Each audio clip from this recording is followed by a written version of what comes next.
Assalamualaikum warahmatullahi wabarakatuh.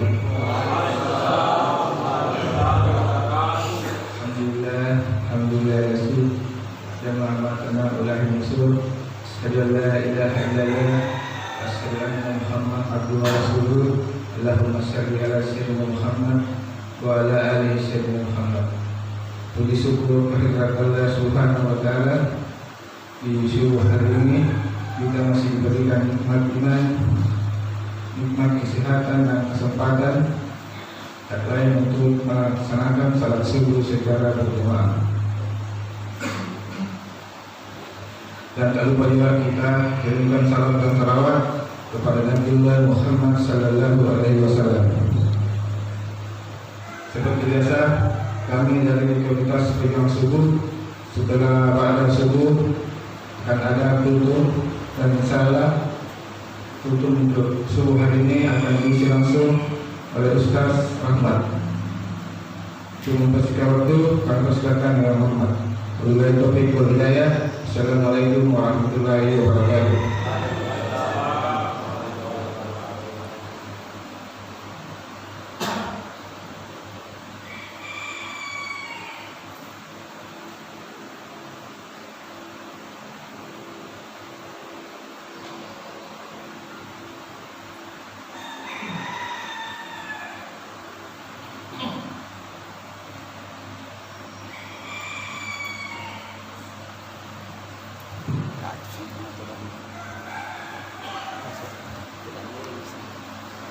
Assalamualaikum warahmatullahi wabarakatuh. Waalaikumsalam warahmatullahi wabarakatuh. Alhamdulillahilladzi bi ni'matihi tatimmu shalihat. Asyhadu an la ilaha illallah wahdahu la syarikalah wa asyhadu anna Muhammadan abduhu wa rasuluh.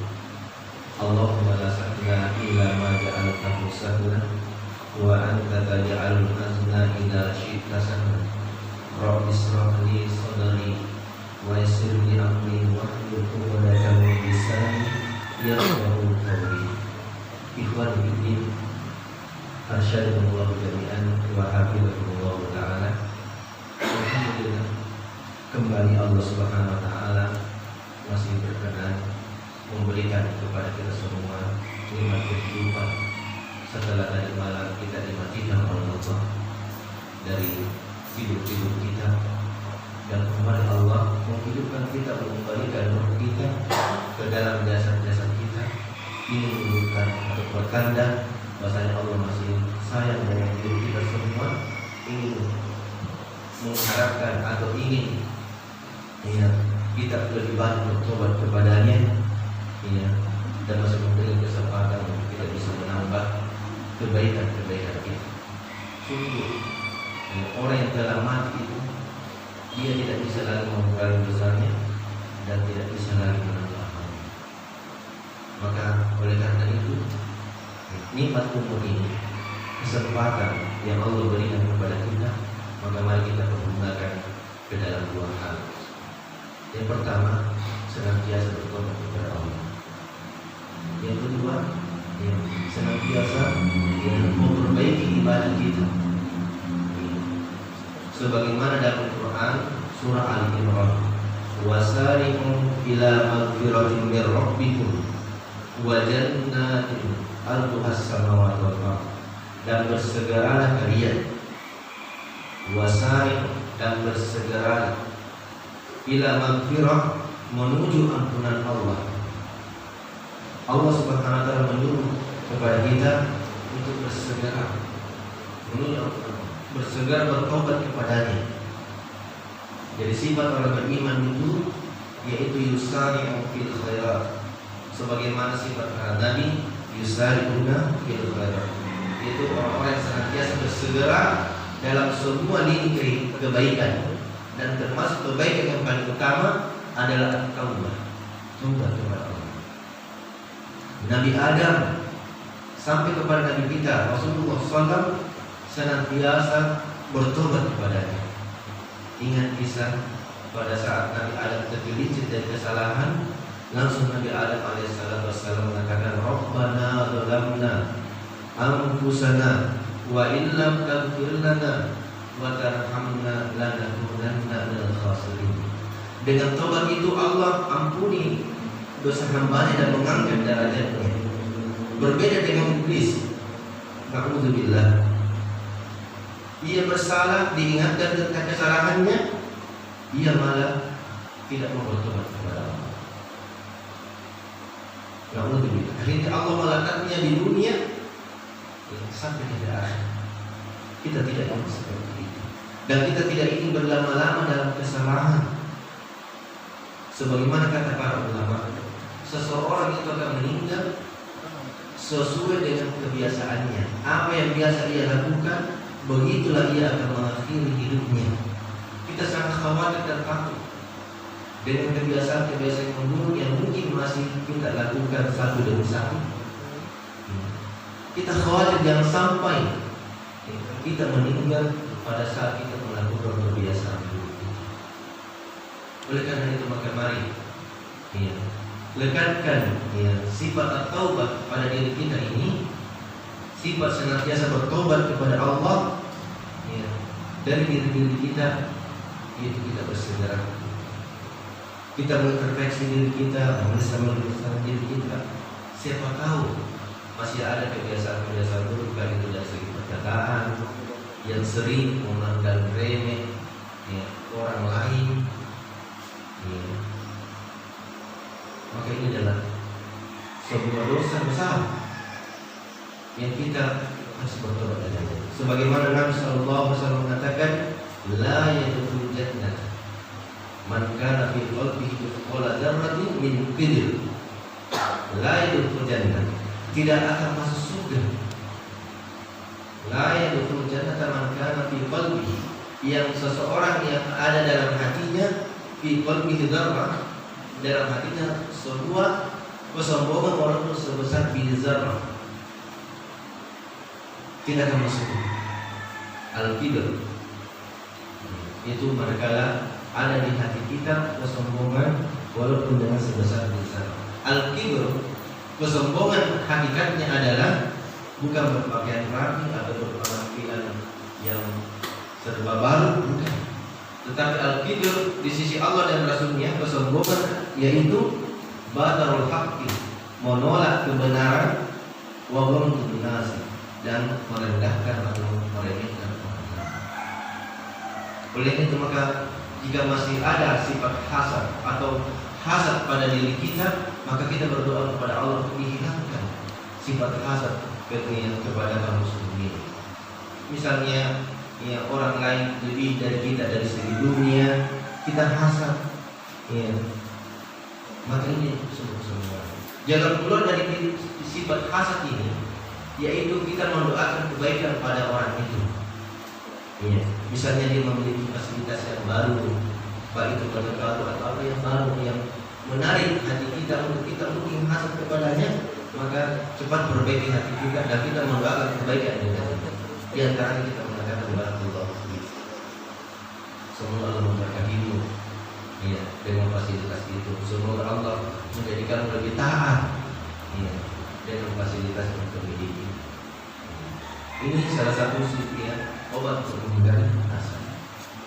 Ala kulli hal, wasari ila maghfirah, kita senantiasa berlomba atau bersegera menuju ampunan Allah Subhanahu wa taala.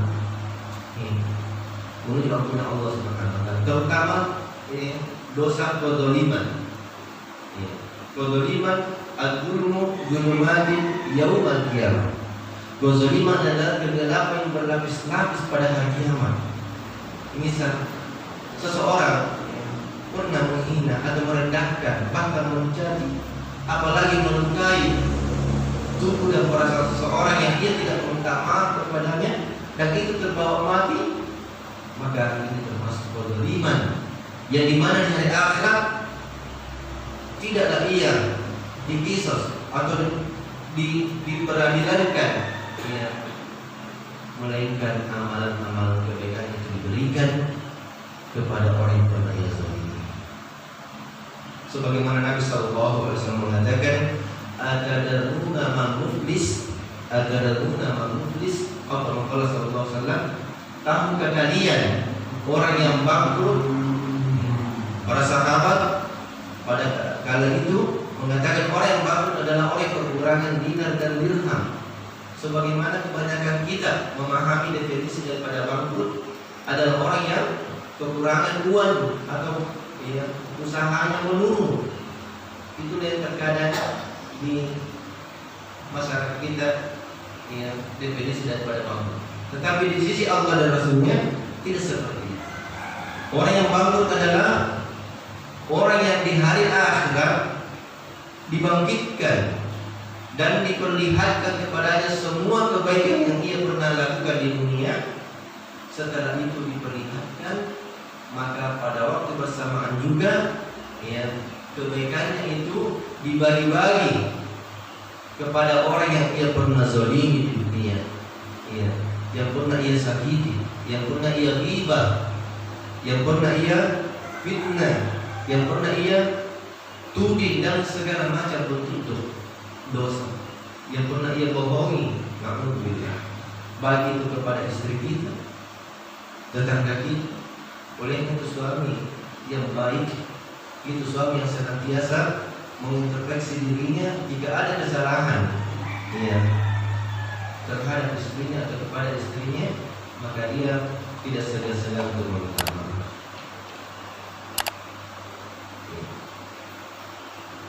Sebagaimana sifat orang-orang saleh terdahulu dikisahkan, ada di antara mereka orang-orang saleh terdahulu.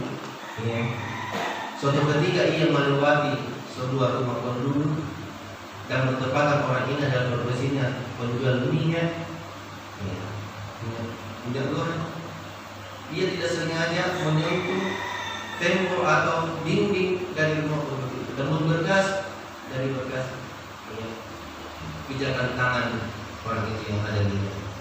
Akhirnya dia meminta maaf atas kesalahan yang dia lakukan, itu dengan secara tidak sengaja memegang dinding yang dimana pada dinding itu ada bekas dari minyak. Dan dia menganggap ini adalah sebuah kezaliman. Sampai seperti itu, orang-orang terdahulu kita itu pegang terhadap namanya dosa, apalagi yang lebih besar dari. Dikisahkan juga ada di antara mereka yang suatu ketika ia berburu memanah, di mana anak panah ini meleset dan menyentuh pagar tetangganya. Itu pun ia merasa terusik dengan keadaan seperti itu, dan dia meminta maaf kepada tetangganya yang di mana anak panahnya itu meleset namanya pagar. Apatah lagi yang lebih besar dari itu. Tentu saja kita harus lebih bersegera untuk bertobat dan meminta maaf kepada orang yang dulu kita sakiti. Karena sungguh sangat rugi seseorang yang dia di dunia ini rajin beribadah, tetapi dia juga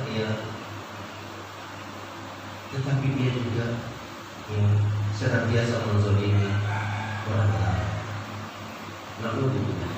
Jangankan manusia, binatang saja yang tidak ada salahnya yang kita zalimi. Misal seekor kucing yang lewat di hadapan kita atau di sekitar kita, tidak ada salahnya kita pergi tendang dia atau kita pukul kepalanya. Ingat, kucing memang pada waktu itu tidak bisa mencatat dan menyerang kita, tetapi dia punya Allah, dia punya Rabb. Jika ia memohon kepada Allah untuk kita mungkin dipelintirkan urusan kita, maka itu akan terjadi. Jadi jangan heran jika kita tiba-tiba kita tersandung batu atau tertumbuk kepala kita. Jangan heran, itu akibat dari dosa yang kita pernah lakukan. Jadi maka oleh karena itu jemaah subuh rahimahullah, maka mari kita evaluasi diri kita. Kebiasaan-kebiasaan yang dulu, maka mari kita kembalikan kepada Allah. Karena kita khawatir dan takut jangan sampai kebiasaan buruk itu kita masih melakukannya, disitulah akhir dari kehidupan kita. Yang dimana Rasulullah SAW menjelaskan innamal a'malu bil khawatir. Sesungguhnya yang menentukan seseorang adalah al-khawatim. Al-khawatim adalah pengakhirannya. Pengakhiran apa yang kita lakukan suatu kita, apa yang kita lakukan pada waktu ada dalam hidup kita. Bahkan dalam hadis yang lain disebutkan, dikisahkan ada orang antara dirinya dengan surga tinggal zira', tinggal satu jengkal, tetapi dia mengakhiri kehidupannya dengan amalan ahli neraka yang masuk ke dalam.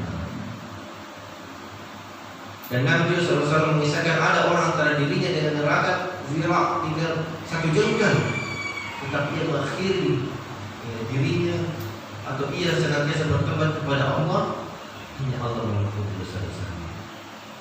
Dan ini yang kita khawatirkan, pengakhiran, pengakhiran dari kehidupan kita, apa yang kita lakukan. Oleh itu maka mari kita senantiasa jaga diri kita, senantiasa jaga diri kita untuk menghindari namanya kezaliman, menghindari kezaliman dan memperbaiki diri kita. Apa yang telah terjadi, mungkin kita pernah menghina istri kita, mungkin kita pernah menghina teman atau yang lainnya, atau mungkin di waktu kita sekolah di SD, SMP, SMA, mungkin kita pernah mengambil bakwan dari ibu kantin yang mungkin 3 yang kita ambil 1 yang dibayar, itu kezaliman. Maka kita mengingat itu, karena salah satu yang menghalangi datangnya hidayah adalah dosa. Kita ingat itu. Kita pernah mengambil sesuatu yang tidak sesuai dengan harganya, seperti tadi yang kami kisahkan. Maka kita ingat. Imam Asy-Syafi'i rahimahullah, Imam Asy-Syafi'i rahimahullah yang kita kenal semua. Suatu ketika dia kehilangan dari 1/2 dari hafalannya, atau dia terhalangi dari kebaikan. Ia mengadu kepada gurunya Imam Al-Waqi'. Ia mengatakan, saya mengadukan beratnya saya melakukan ketaatan atau hilangnya beberapa hafalan Al-Quran kepada guru tua. Imam Al-Waqi' rahimahullah mengatakan, al-ilmu nurun, ilmu adalah cahaya Allah. Dan cahaya Allah atau ilmu Allah itu tidak diberikan kepada Allah. Akhirnya Imam Syafi'i rahimahullah ini mengintervensi dirinya, apa yang terjadi pada diri saya. Sedikit pagi dia bertanya tentang aktif, salah semuanya yang lain tetap. Tinggal satu, dia pernah melintasi pasar, yang dimana pada saat dia melintasi pasar, dia tidak sengaja melihat kemaksiatan.